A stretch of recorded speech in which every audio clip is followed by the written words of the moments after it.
Morning, my name is Bhoomika. I'm going to class. Basically, this is a works on the science and mathematics concept. It is a good tool for the student to encourage them.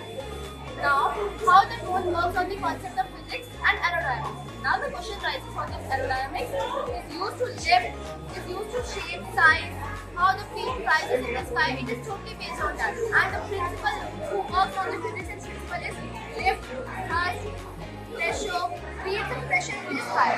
Several laws of physics are defined on this. The first law, second law, and third law.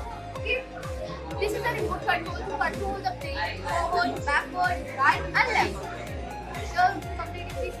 Now, let's forward to the basically, it's made up of the such note.